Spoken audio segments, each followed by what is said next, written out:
El Señor nos contempla y se agrada de vernos juntos en comunión. Y hoy hemos también practicado esto que el Señor nos mandaba.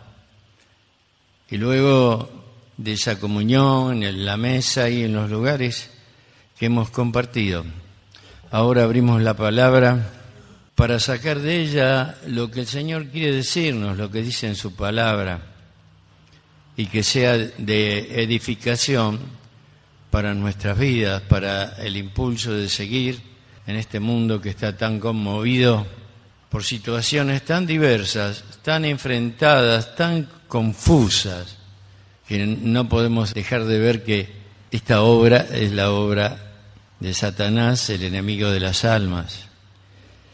Estoy un poco conmovido porque cuando entré, a estos dos jóvenes que estaban aquí y no me pude resistir ir a hablarle a uno de ellos. Y él estaba sentado y me dijo, hey, ¿cómo te llamas? Y yo dije, me llamo Héctor. Dice, no, porque yo también conozco la palabra. Le digo, ¿vos sabés la historia, conociste la historia del hijo pródigo? Aquel que teniéndolo todo y vos conociendo, un día terminó con necesidades como la que vimos que vos tenés. ¿Y saben lo que me dijo este joven? No encuentro al padre que está esperando todas las mañanas en la esquina para venir a abrazar. Se ve que había escuchado, que conocía la historia. Le dije, bueno, quédate, porque Dios te metió acá en este lugar.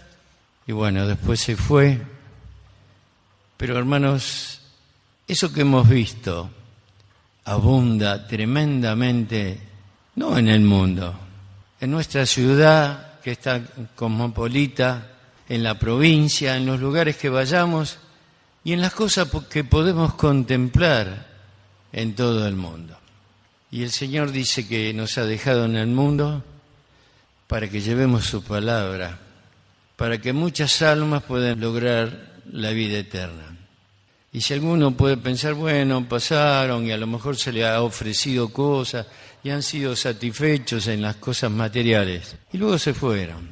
No, hermanos, el Señor los ha estado empujando para que entren y escuchen la palabra. Y en este año que terminamos, y también, si Dios lo permite, y por lo menos no me llama a mí, antes, en el año que comenzamos, qué bueno es ponernos el desafío de ir por todo el mundo y predicar el Evangelio a toda criatura, como he visto tan lindo como los jóvenes se ocuparon de estas dos personas. Nos necesitan. ¿Vieron lo que hace el pecado? ¿Vieron lo que hace el enemigo de nuestras almas? ¿Vieron lo que hace el enemigo, aquel que todavía nos persigue y nos molesta? Qué bueno que pongamos al iniciar este año el deseo de ir y predicar el Evangelio. Hay almas que se están perdiendo. Hay almas por las cuales en estos días, Marcos un poco más me sopla el comentario. Hace un par de domingos Néstor dijo, bueno, vamos a empezar a contemplar el motivo de la venida del Señor a este mundo. Y yo pensaba en eso y me acordé. Él vino para buscar, redarguir y darle vida eterna a todos aquellos que estábamos perdidos. Y dijo el apóstol una vez, de los cuales yo soy el primero, y yo digo amén, digo lo mismo. Pero el Señor nos ha limpiado, nos ha fortalecido y ha puesto en nuestra vida el Espíritu Santo para que podamos, sin temor, abrir nuestras bocas, abrir su palabra y buscar a aquellos que necesitan la bendición de la vida eterna. Nos damos cuenta el poder que podemos tener nosotros al abrir nuestras bocas, de ofrecerle a una persona la vida eterna. Lo hemos analizado, lo pensamos. Estamos en un lugar y nos rodean personas que no tienen al Señor en su corazón. Y yo tengo una bolsa de vida eterna. Bueno, vayamos, prediquemos el Evangelio, testifiquemos que hay un Dios de amor. Estos días, como una vez y bien lo dijo Néstor cuando se refirió al tema del Señor, que no hay una fecha exacta y tampoco no dice la palabra, no inquirid, por fe vivamos, y el Señor dijo que vino a este mundo y nació en un pesebre y está escrito en su palabra, y marchando en esta constante que es nuestro camino de predicar el Evangelio, llevemos el Evangelio del Señor. Pero en estos días el mundo, en sus distintas situaciones y pensamientos y religiones, tratan de ubicar el nacimiento de alguien que vino a este mundo para traernos la paz. Ahora, ¿no les llama la atención a ustedes que no se habla del Señor Jesús? Se habla de Papá Noel, de todas las figuras que el mundo en el pecado y ególatra y deseoso de provocar un consumismo, como hemos escuchado hace pocos domingos, ha tratado de cegar los ojos del ser humano. Y el otro día me decía un amigo, estuve por San Martín y no encontraba, que le quería armar el pesebre a mis hijos, y no es cristiano, muchacho, no tiene al Señor en su corazón. Es medio rebelde, pero ya el Señor lo va a ganar. Pero no encontraba la figurita, me preguntaban, no, dice, vos tenés Papá Noel, Santa Claus, el arbolito y todo lo demás. Bueno, hermanos, también. Un día el apóstol Pablo, como hemos escuchado y lo hemos mencionado tantas veces, estaba en Grecia y estaba caminando casi esperando a sus compañeros para comenzar una obra de predicación del Evangelio, anunciar lo que el Señor había hecho. Y dice, fue al Areópago y de repente vio un altar. Y en ese lugar donde cada uno podía ir a expresar las ideas y hablar de los dioses, de aquellas figuras de barro, de hierro, de bronce, de lo que fuere, cada uno podía dar una opinión. Y le tocó el apóstol Pablo. ¿Y qué dijo Pablo? He visto un altar que dice al Dios no conocido.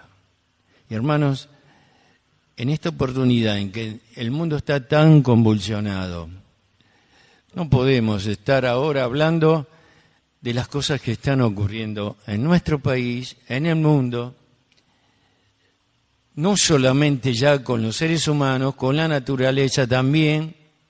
Y dice el libro de la Revelación, Apocalipsis, los acontecimientos que van a venir. El Señor está cerca. Hay inundaciones, hay terremotos.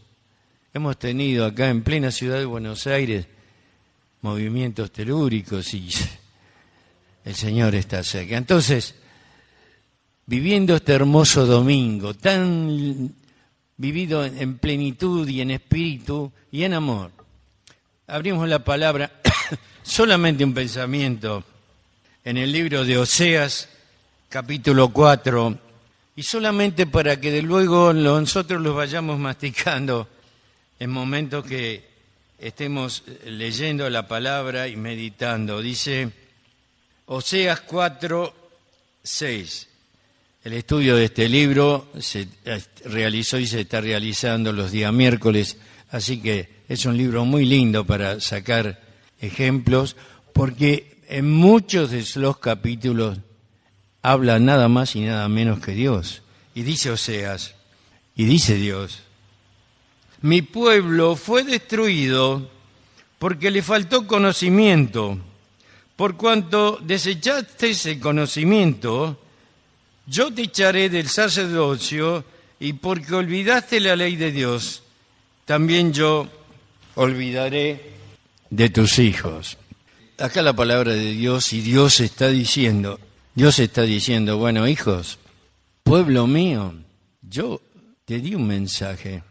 Yo te di para que tú entendieras lo que quería, para que tu vida y mi pueblo sea un pueblo de gloria.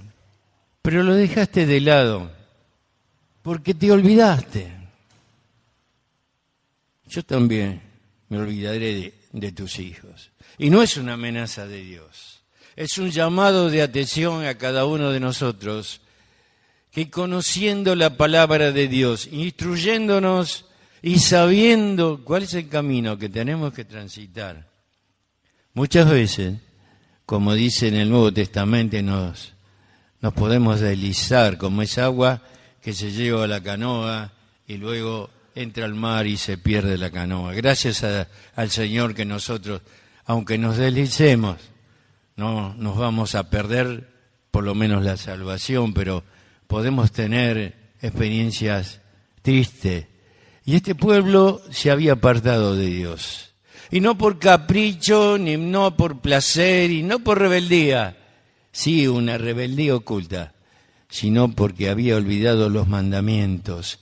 Y el Señor nos ha dejado un mandamiento en las Sagradas Escrituras y nos ha dicho ir por todo el mundo y predicar el Evangelio a toda criatura. Y luego Dios sigue hablando y en el mismo libro, y el capítulo 11 que todos debemos conocer porque es hermoso, porque está hablando más que un padre, un papá. Y dice así, desde el verso primero: cuando Israel era muchacho, yo lo amé, y de Egipto llamé a mi hijo. Cuando más yo lo llamaba, tanto más se alejaban de mí. A los Baales sacrificaban y a los ídolos ofrecían sahumerios. Yo con todo eso enseñaba a andar al mismo Efraín tomándole de los brazos. Y no conoció que yo le cuidaba. Con cuerdas humanas los atraje, con cuerdas de amor, y fui para ellos como los que alzan el yugo sobre su cerviz. Y puse delante de ellos la comida. Hermanos, qué maravilla. Cuando se refiere, y fui para ellos como el que alza el yugo sobre su cerviz. En tiempos pasados, cuando había asesinos, ladrones, gente que había cometido robos y pecados, iban con una madera que estaba partida en dos y ahí el yugo, y caminaban con un tablón que era terrible el dolor. Yo algo de eso sé, no tengo el tablón, pero me duele la patita. Pero dice, yo tuve tanto amor que viéndolo sufrir, a pesar de todo lo que yo les relaté antes, fui el que le saqué el yugo. Y hermanos, debo decirles, y ustedes lo saben, acá hay hermanos con experiencia. En este mundo vamos a recoger hostilidad. En este mundo el enemigo de las almas está atento para perseguir, destruir y tratar de arrebatar, que no va a poder, a los hijos de Dios y hacerlos sufrir. Y vamos a tener pruebas y dolores, y vamos a estar acosados, y de repente la alegría de la salvación no la vamos a perder. Pero los dolores del tránsito en esta tierra nos van a perseguir. Hermano, no sé cómo vos estás ahora en este fin de año y cómo te sentís. Pero hay un Señor que murió en la cruz del Calvario, que hermanos tanto conocemos, y que cuando el hermano da la cita ya sabemos toda la lista de lo que Dios dice en su palabra, desde su tortura, desde su nacimiento, de lo que provocó cuando el Señor nació, de los niños que fueron matados, luego en su juventud fue perseguido, luego en la sinagoga fue despreciado, luego, Él sanaba enfermos, daba vida, pero sin embargo, la hostilidad del enemigo de las almas los perseguía. Y el Señor murió en la cruz y derramó su sangre. Y no fue para recordarlo como un acto para que nosotros estemos sometidos a esa cruz y esa sangre, sino para que nosotros disfrutemos de esa sangre que perdonó nuestros pecados, disfrutemos de aquel que nos sacó el yugo, nos oprimió, que usando el pecado aún ahora nos está acicateando con aquel pinche que le pinchaban a los animales para que llevaran la carreta. El enemigo así está con nosotros. El aguijón. Es duro cuando el aguijón nos pincha, pero nosotros tenemos aquel que nos va a sacar de esa carga pesada que es la carreta de este mundo que es hostil y quiere destruirnos. Él va a sacar el yugo de la carreta y nos va a amar y lo saca porque nos ama. Qué hermoso es recordar todas estas cosas. A veces no entendemos por qué suceden las cosas, pero Él lo sabe y a su tiempo nos las revela. El Señor nos ama y somos sus hijos y tenemos la vida eterna. Y uno de los motivos, como el que nos habíamos puesto para averiguar cuál era la misión, el momento y por qué el Señor Jesús había venido a este mundo, era para darnos vida y vida en abundancia, para estar constantemente hasta que Él venga o nos lleve a su presencia, a nuestro lado, para protegernos del enemigo y para darnos ese privilegio maravilloso de ser nosotros aquel elemento, ya no el yugo, sino elemento, la vasija, donde llevamos completa la vida eterna, para que volquemos en las almas que están perdidas, que están divagando en este mundo, que están sufriendo, que no saben qué son. A veces las contemplamos, como hemos contemplado hoy, y no podemos entender. Hagámosle entender que hay un Padre que sale todos los días y los está esperando para limpiar con su sangre su pecado, para darle la vida eterna.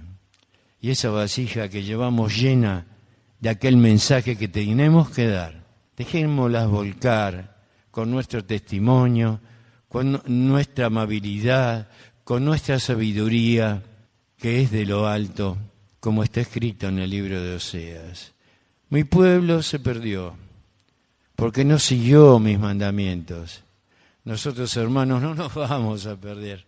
No nos van a poner un yugo, no nos van a obligar, porque tenemos la palabra de Dios, aquella que nos enseña gloriosamente cómo debe ser nuestra vida, no solamente en la congregación, sino con la familia y especialmente con aquellos que se pierden. El Señor vino a este mundo como un hermoso bebé, y todos sabemos que Él iba a cumplir con algo que su país le pedía, y nosotros estamos viviendo en este momento y en este país. Y le pido por favor que me entiendan bien, y si no entienden, no hay ninguna intención hacia ningún lado político ni nada. Pero está proyectado que vamos a vivir momentos muy difíciles. Ya los estamos viviendo, muy difíciles, y ya los vivimos. El Señor está con nosotros. El Señor está con nosotros. Y ellos, sabiendo que había hostilidad, que Herodes quería matar a los niños, fueron con su mamá a ese mesón, y ahí la Virgen María tuvo al bebé que Dios había engendrado a cumplir con los mandamientos de su país. Y nosotros estamos viviendo en un país con muchos problemas.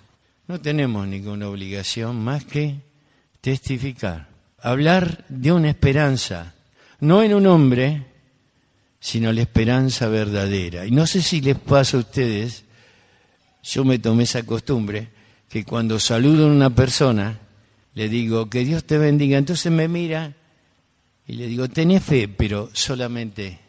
Y las personas, por lo general, contestan, sí, es el único que no me defraudó, a su manera, tienta, como aquel lugar donde el apóstol Pablo descubrió el altar que decía, al Dios no conocido. Ahí tenemos las almas que Dios está preparando para que puedan conocerle, para la gloria de su nombre. Gracias al Señor que hemos podido vivir este día, gracias al Señor que me dio la oportunidad de estar en este lugar y compartir la experiencia de lo que Dios ha escrito en su palabra. Tengamos en cuenta que las citas que leímos fueron palabra de Dios. Yo los amé y yo voy a decir ahora, el Señor nos ama. Sigamos adelante. Qué hermoso este día que hemos vivido. Sigamos con este espíritu. Sigamos unidos en la comunión de los santos y en la fe. Pero ahora, hasta que Él venga a buscarnos o nos llame, prediquemos el Evangelio. Compartamos esto que es para la gloria primero de su nombre, porque para eso vino el niño Jesús a este mundo y para darnos vida y vida por la eternidad. Hermanos, voy a decir algo que siempre les digo personalmente. Los quiero mucho. Que el Señor los bendiga. Oremos. Padre Celestial, tú sabes que te amamos, que el gozo que hay en nuestro corazón, tú sabes que estamos dispuestos a servirte y tú nos has dado señales de alegría y de comunión en este día. Señor, te pedimos que sigas bendiciendo esta congregación, que perdones nuestras faltas, que perdones mis faltas, y cada uno que tenga sus cuentas que arreglar pueda hacerlo, porque sabemos que tú eres grandioso en perdonar al pecador arrepentido. Y ahora, Señor, que nos tomes de tus manos, que en el tiempo que tú has de tardar en venir, haya en este lugar y en los lugares que se predica el Evangelio y en los lugares donde transita tus hijos con su testimonio, que puedan ganar vidas para la eternidad, para que puedan disfrutar y zafar de la consecuencia del pecado.